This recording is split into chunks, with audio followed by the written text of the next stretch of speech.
So we have said for linear, from Poissons, from Maxwell's first equation in point form, we have the divergence of D is equal to PV. This one, you have it in your notes. Is it okay? Yeah. Now, from linear isotropic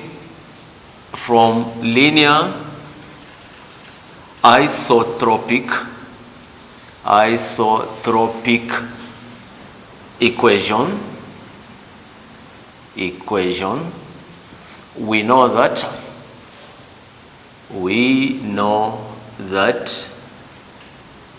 D is equal to epsilon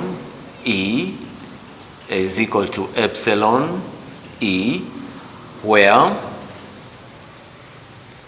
D is the flux density, E is the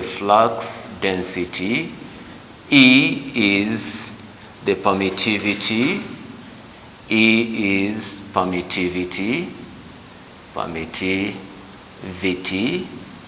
and E is equal to electric field strength. And E is equal to electric field strength. D is equal to electric field strength. Are we together? So replacing equation 2 into 1, we have the divergence of epsilon E. The divergence of epsilon E is equal to PV, or we can say the divergence of E is equal to PV over epsilon, which we can call this one our third equation. We can call that one our third equation. Any problem? Are we together? Yeah. Also, we know that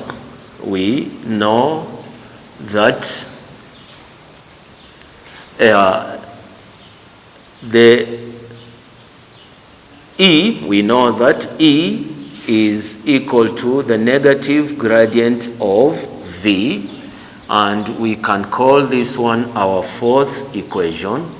So replacing equation 4 into 3, we will have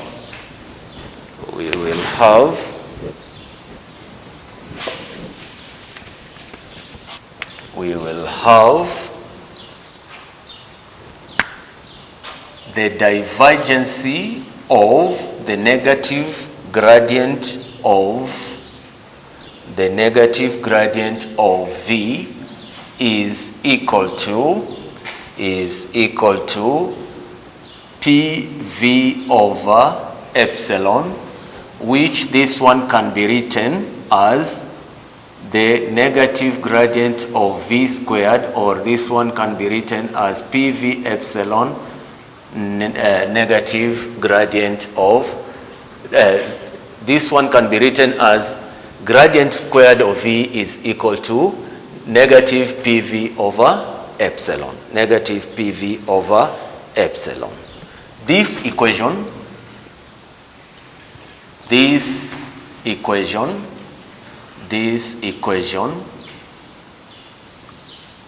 is known as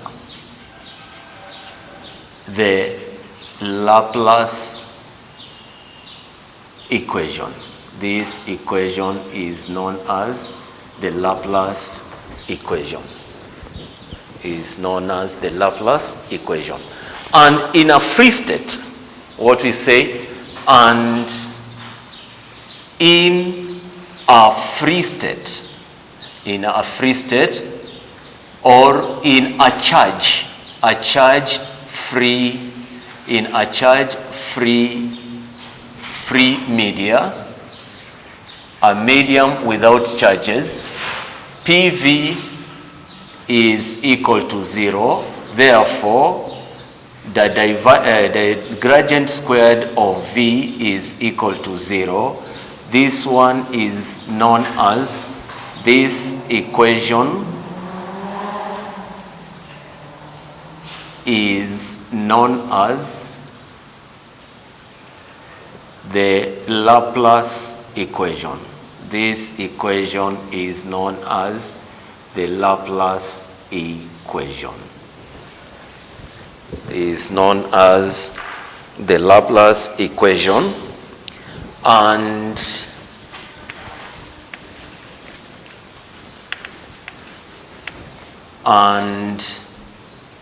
delta squared is known as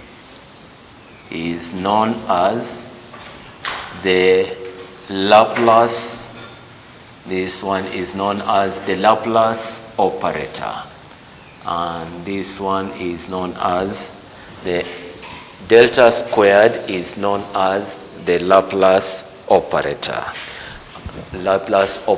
And we have three configurations according to the coordinate systems. So if we have three configurations according to the coordinate systems, thus we say, thus we have one for Cartesian coordinate systems. For Cartesian coordinate systems, we have delta squared of V is equal to d squared dx squared of V plus d squared dx dy squared of V plus d squared of V dz squared. That is for the Cartesian coordinate system. And for cylindrical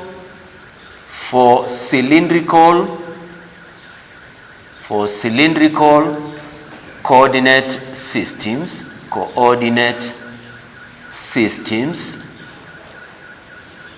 we have delta squared V is equal to 1 over R into d dr R dV dr plus 1 over R squared d squared V d flux squared plus d squared V dz squared. This one is supposed to be equal to 0. This one is supposed to be equal to 0. And lastly,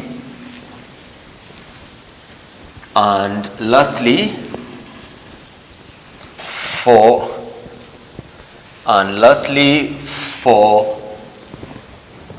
the spherical coordinate system, that is for spherical coordinate systems,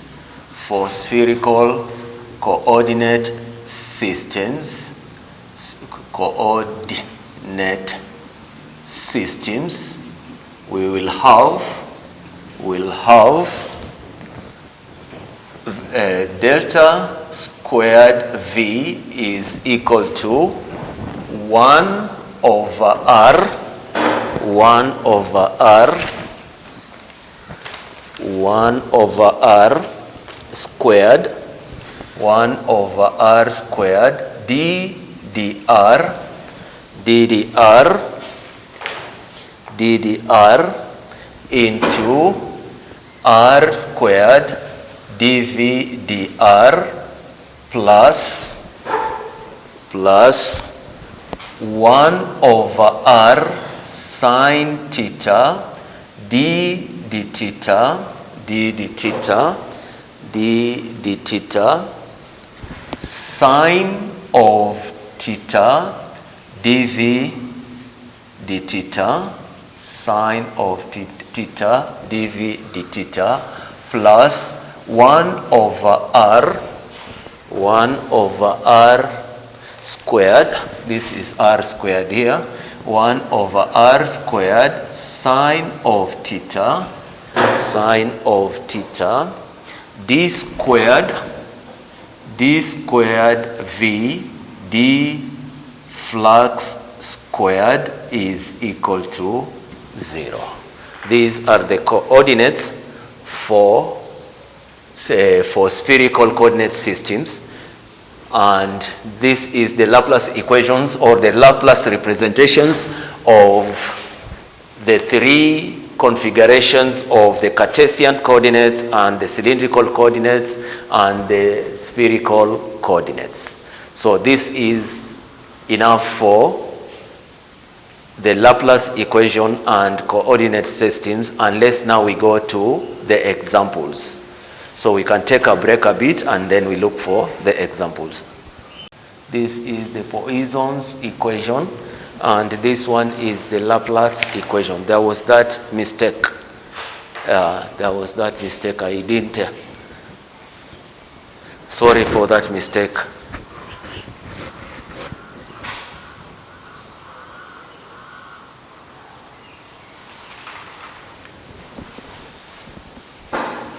So we have an example here. It is written,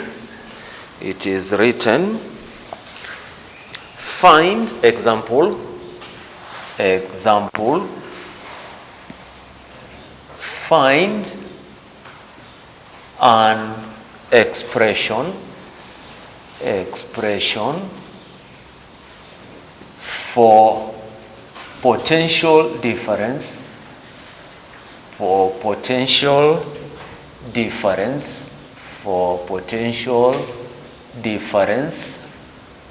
in terms of applied voltage,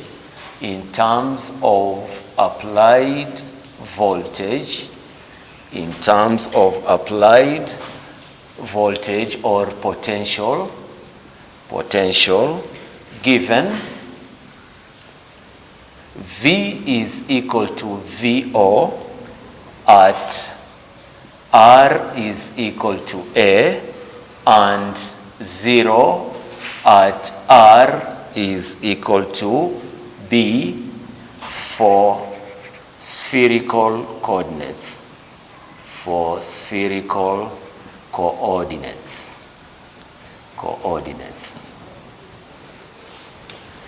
So the first thing is to know which type of coordinate systems we are using. Quite okay. And here he has specified that there are spherical coordinates. Quite okay. So you go to the spherical coordinates. Are we together there? You go to the spherical coordinates. And then next, in the spherical coordinates, you check at the equation which is having the R's. You check at the equations which we have the R's. For example, I had said that the spherical coordinates were delta squared V is equal to 1 over R squared d dr R squared dV dr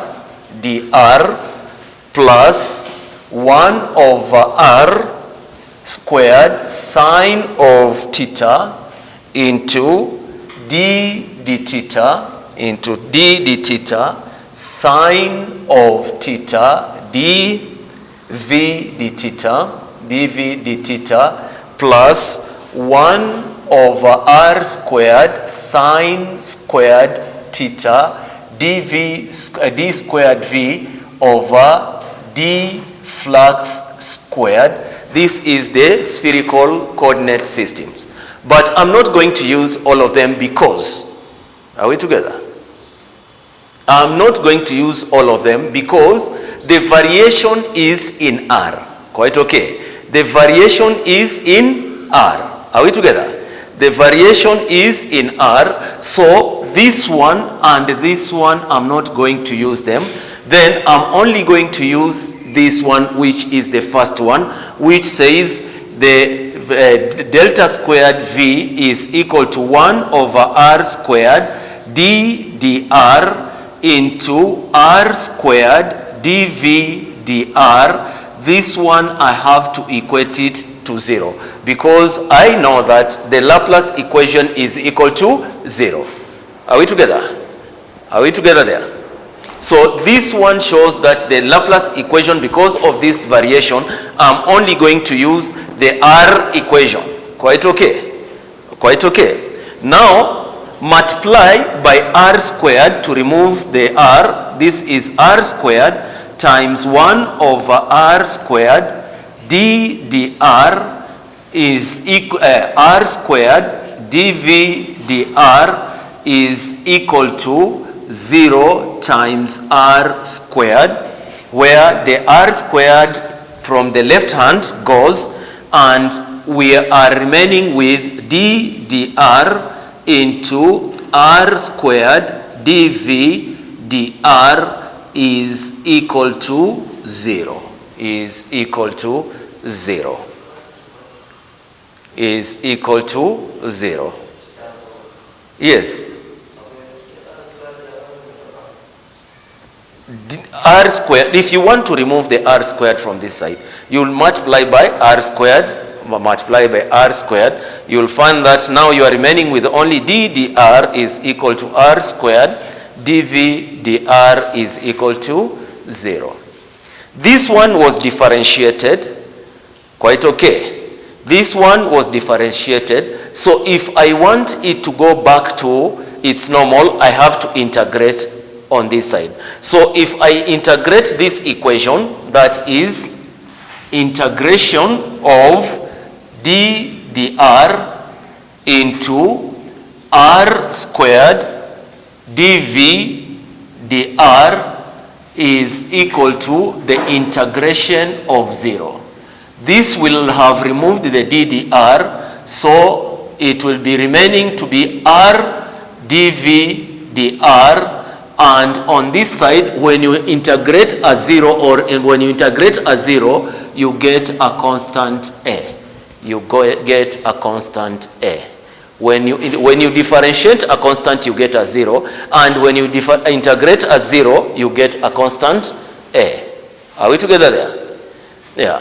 From there, now we have to divide by R squared. This is R squared divided by R squared dv dr, and on this side we do the same, a over R squared. This implies that dv dr is equal to a over R squared. A over R squared.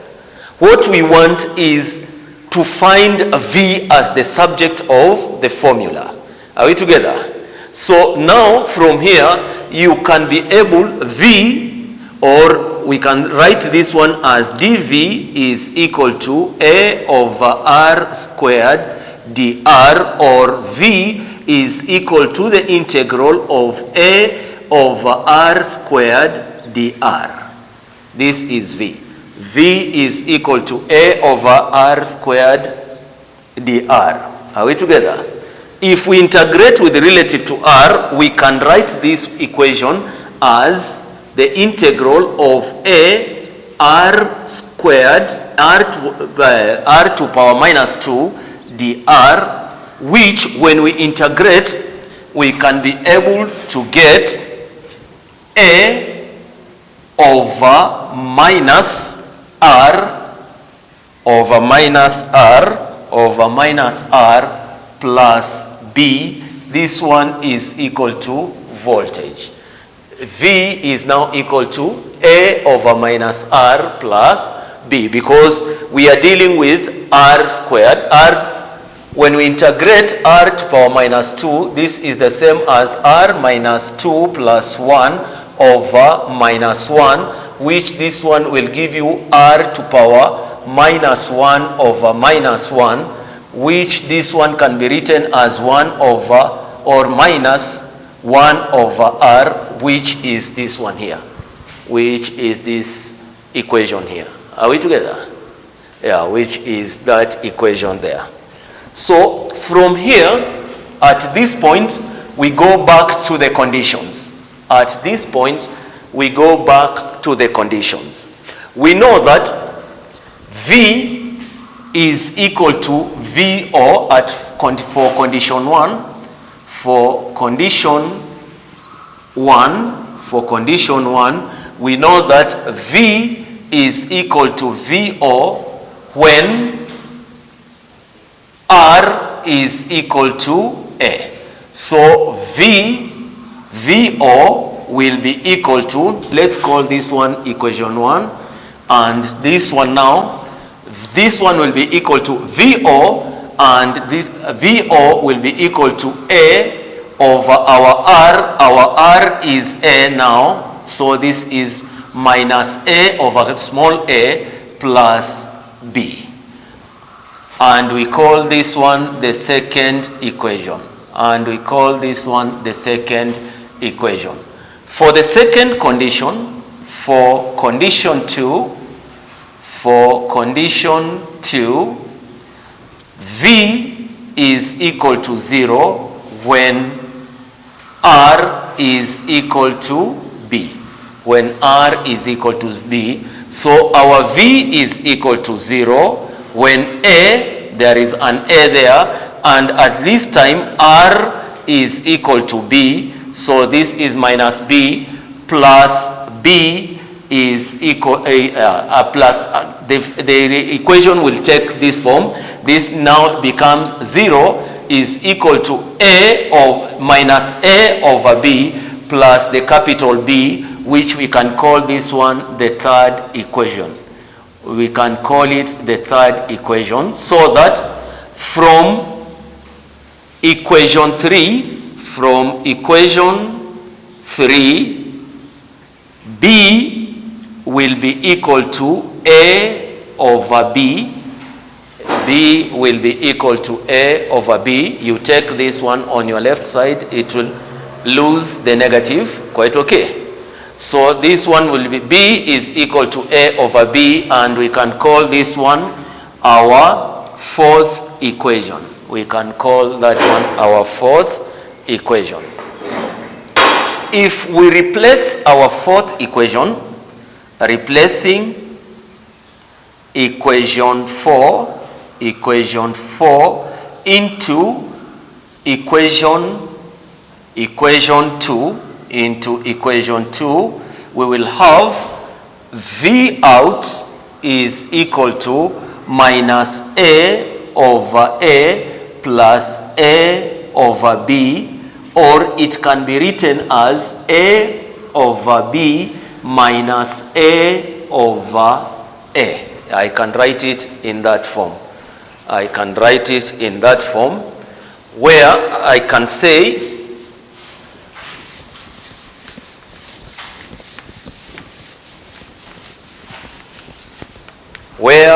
say V out is equal to A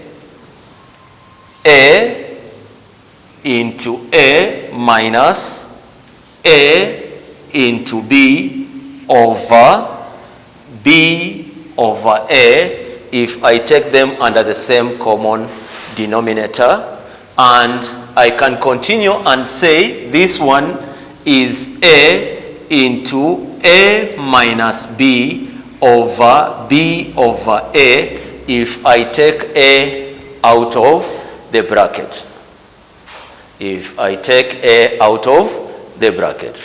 So to find the value of A will be equal to VO into BA over A minus B. A will be that value. But we know that A, or let us call this one equation 5. Let's call this one equation 5.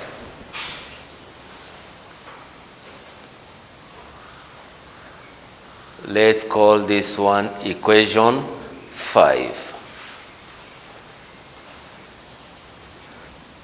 So if this is equation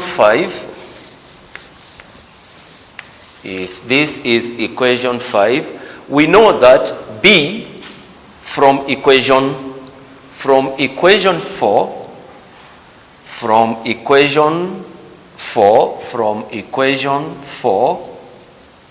we know that B is equal to A over B. We know that B is equal to A over B, which implies B is equal to VO BA into A minus B divided by B, and we can call this one equation 6. We can call that one equation 6. We can call that one equation 6. Now, replacing this equation in equation 1, replacing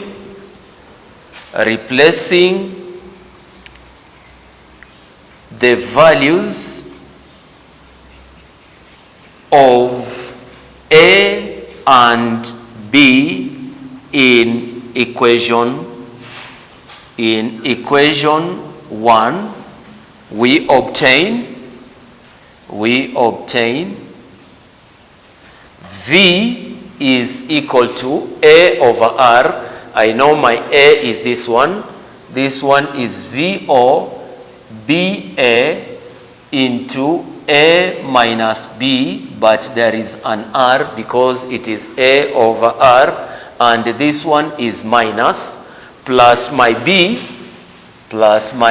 which is VO BA over A minus B over B, which this B and this B can go, and I can rewrite this equation as VO A over A minus B minus VO BA over A minus B R.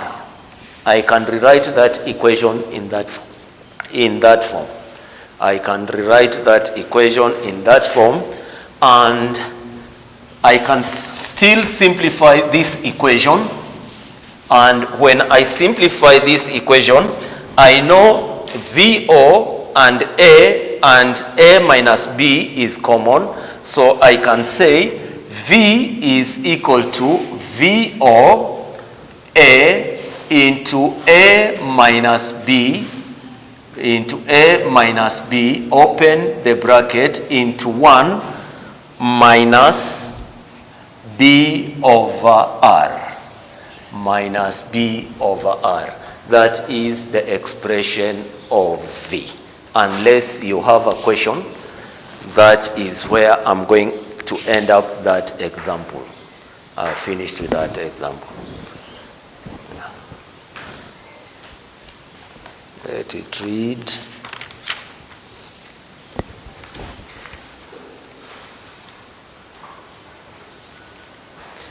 Find the electric field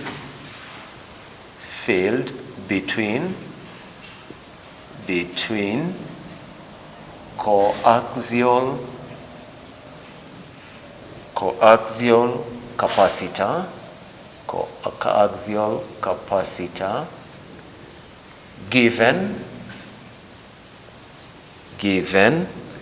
V is equal to V out at R is equal to A and is equal to 0 at R is equal to B.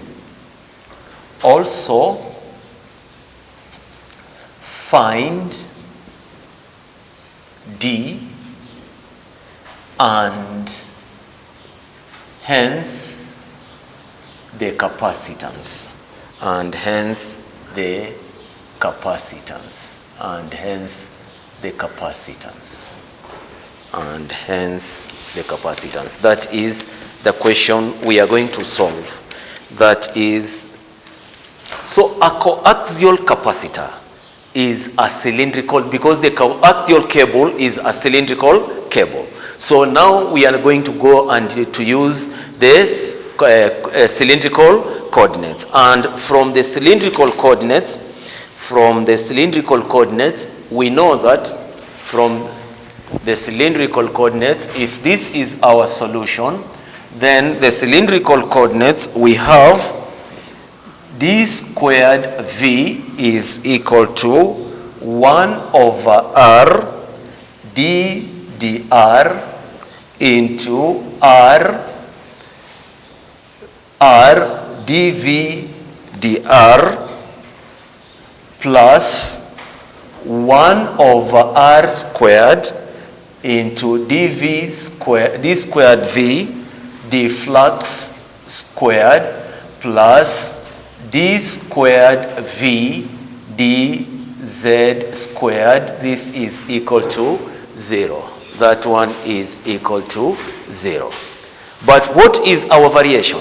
Our variation is in r. Our variation is in r. So the variation here is given in terms of r.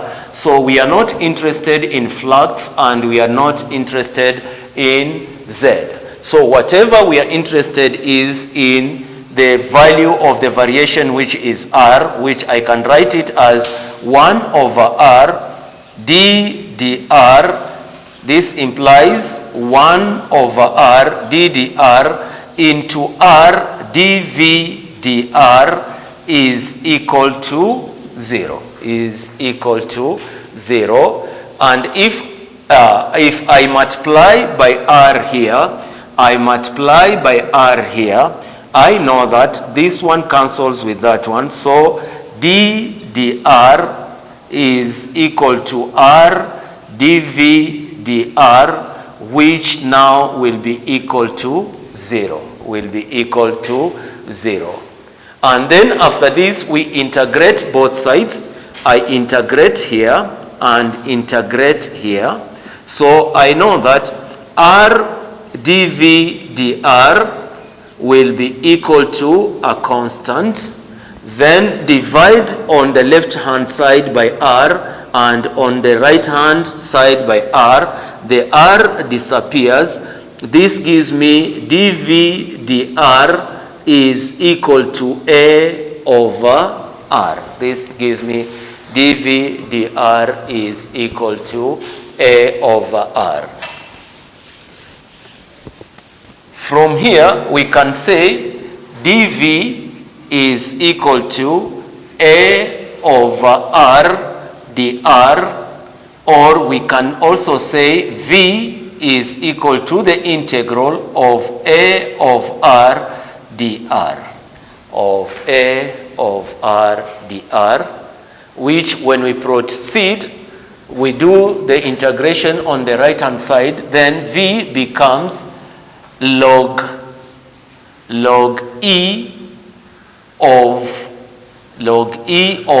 a log e of r plus a constant b, plus a constant b. So I call this one my first equation. V becomes a log e of r plus b, which is my first equation. Is my first equation. From here, I now apply my conditions. Applying the first condition,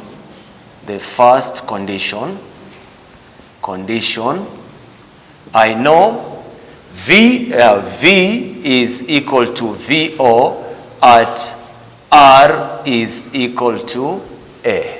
At R is equal to A. So VO is equal to A log E of A plus B.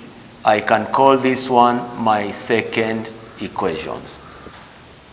Applying the second condition,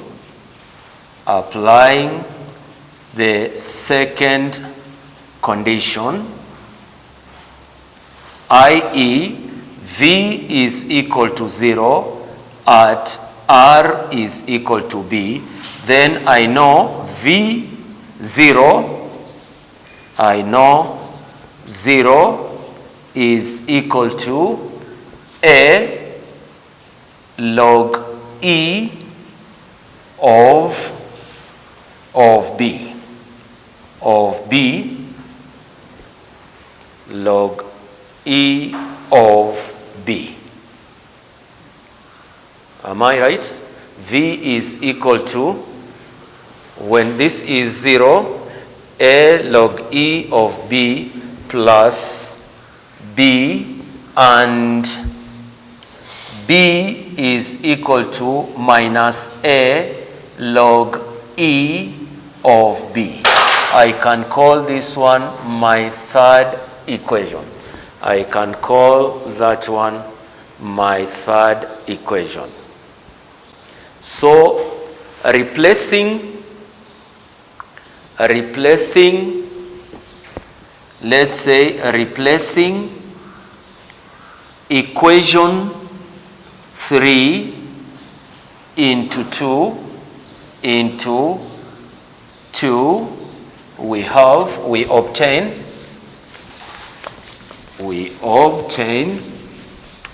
V out is equal to A log E of A minus A log E of B. That is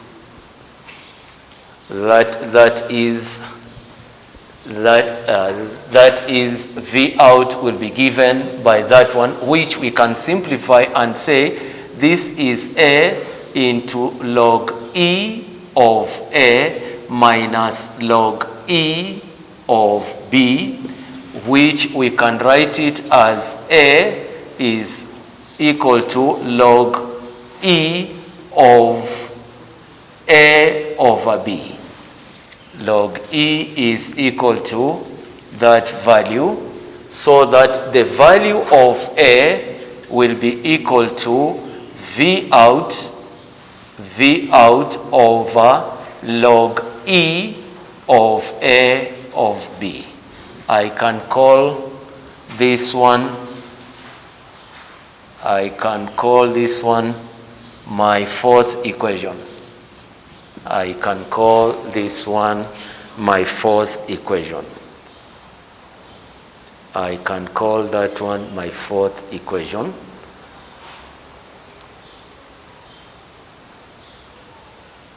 So if I replace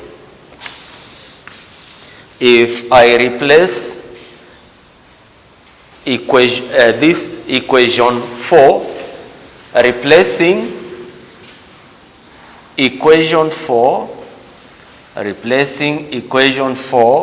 into equation 3, we obtain B is equal to A, and my A is this one, V out over log E A of B. I get V out A log A of B log E of B. Log E of B. Log B, log. Yeah, if I use this one, this is my value of A, which is this one here. It is minus VO log E A of B, and then log E of B. Log E of B.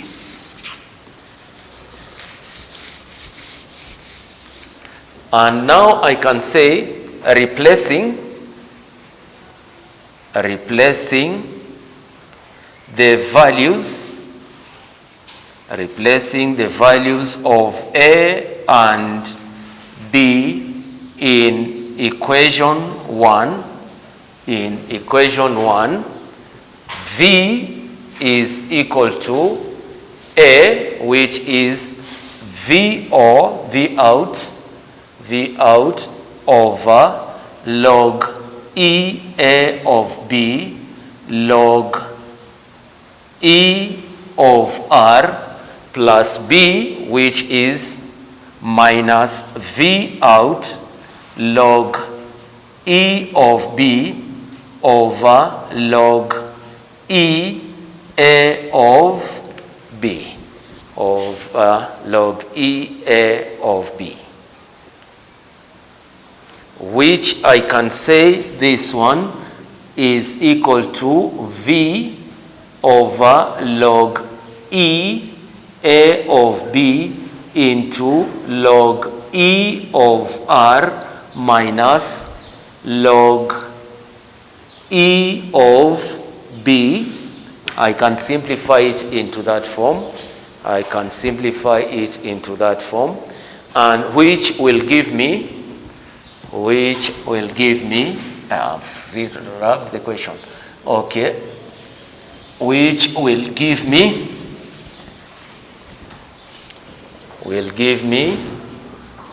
V is equal to V out over log E A of B into log E of R over B, of log E of R over B. Or I can just write it as V. It is okay at that point. We can leave it at that point. That is the value of the voltage. That is the value of the voltage. But we've not been asked of only the voltage, but we can continue for we have been also been asked the value of D.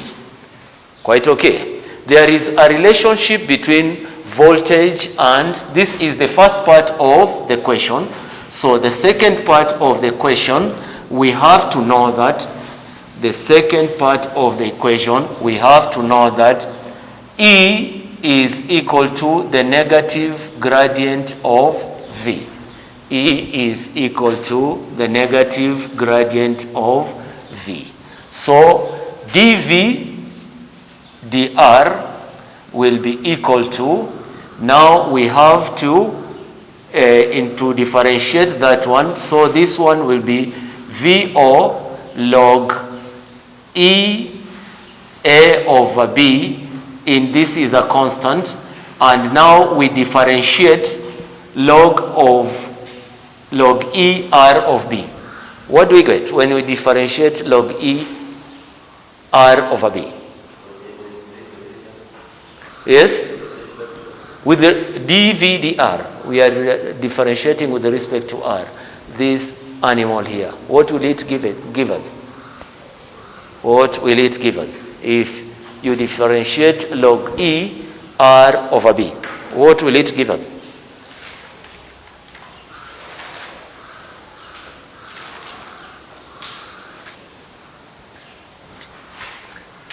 Because this one E is negative divergence of this, so this one is a negative times, this is a constant. We are not going to differentiate this constant, but we are going to differentiate this one. What do we get when we differentiate log E R over B? This is the same as times 1 over R over B times 1 over B times 1 over b, which is going to give us minus VO log E. This is A over B times B over R times 1 over B. So this one and this one cancels. So my answer is going to be VO over R log E A over B. This is the value of E. This is the value of E. That was according to the second part of that equation. That is according to the second part of that equation. So the third part of the equation is asking about flux density. The third part of the equation is asking about flux density. Flux density D is equal to epsilon R. So flux density D will be equal to epsilon times VO minus R into log E A over B. That is how we will obtain the other part of the equation.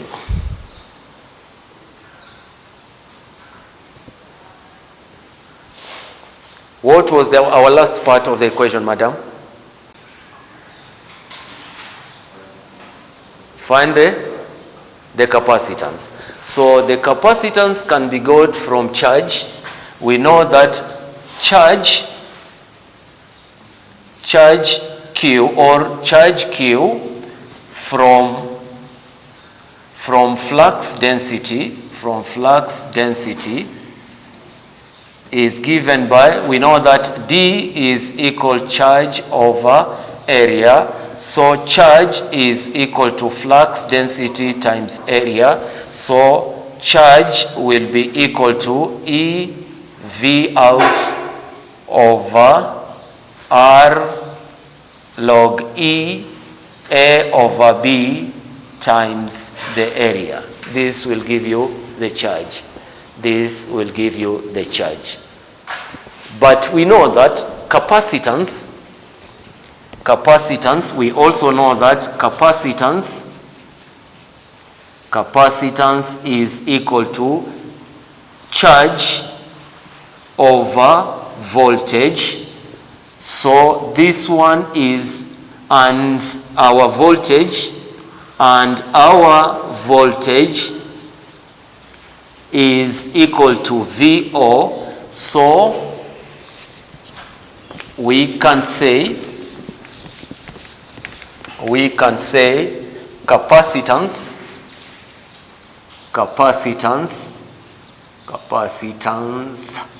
will be equal to charge, which is E epsilon V out area over R log E A over B times 1 over V out. So this one and this one goes. So our last answer is that one, R log E A over B. This is the last portion of the question. And the area is a cylinder, so we can also write this one as, since area is a cylinder,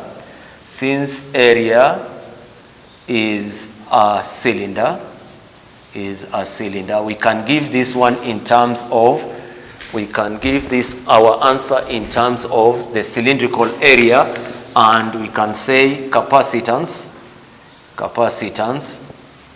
is equal to minus epsilon over R log E A over B 2 pi AH. This is 2 pi RH, 2 pi RH, 2 pi RH being the area of the cylinder. I've finished that section. I've finished that question. Unless somebody has a question, that question I have finished. Example.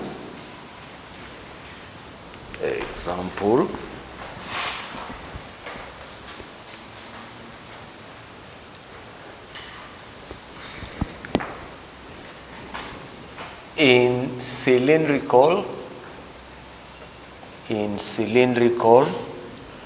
coordinate systems, coordinates, two flux is equal to constant, planes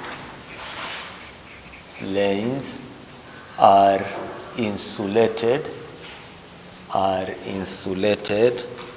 along the z-axis, neglect fringing,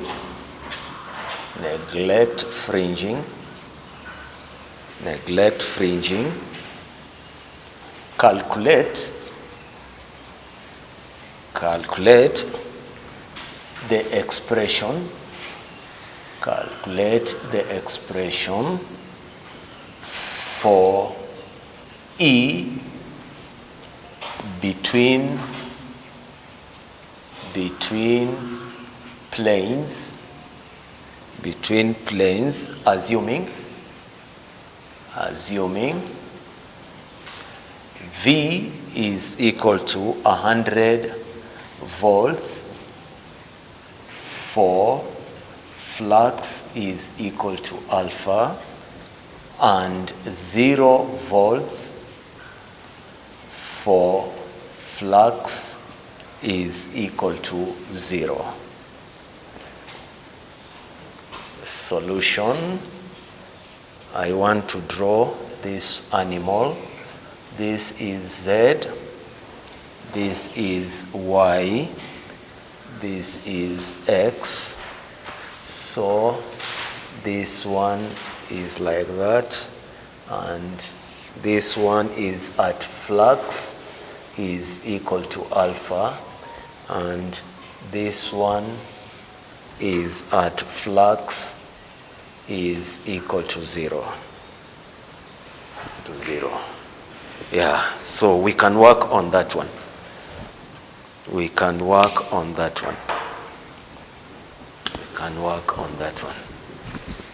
Remember, this one, what has this to cylindrical coordinates? The variation is flux. Not, so you go to the equation of the flux, A of flux. Sawa sawa? Unaanza katika A of flux. Andika cylindrical equation, futa ile ya R, futa ya Z, ubaki na ya flux. Start with that equation of the flux. DDR into R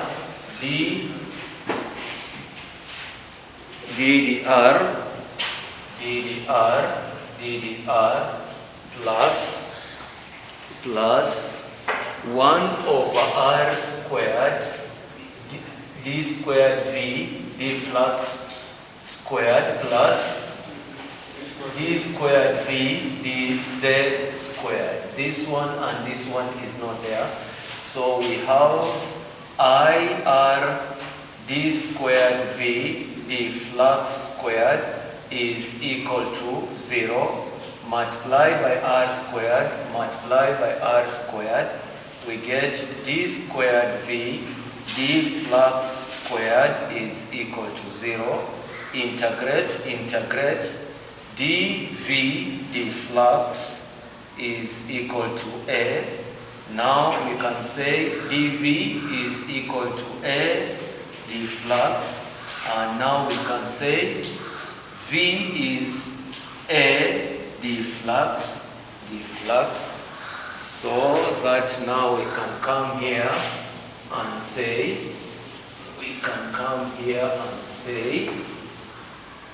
V is equal to A of flux plus B, A of flux plus B. Now put our conditions. Conditions. When V is 0, all flux is 0. So 0 is equal to 0 plus B, which implies B is equal to 0, and when V is 100, flux is equal to alpha. So I know 100 is equal to A of flux. So A is equal to 100 over flux, because I know B is equal to 0. So now go back. Not, this one is alpha.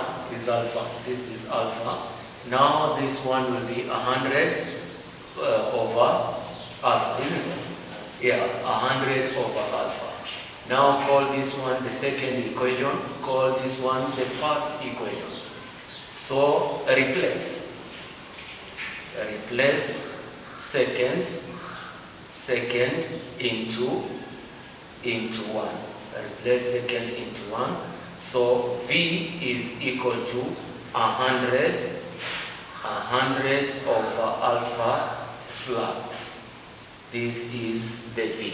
But what do we want? We want E. E is equal to negative gradient of V.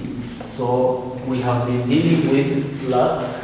So this one is dV, the flux will be equal to minus 100.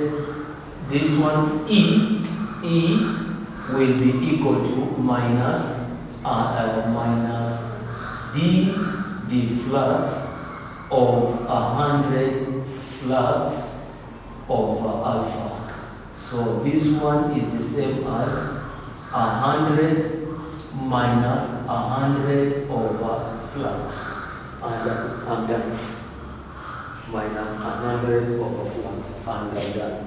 This is the value of E. And we can do another example.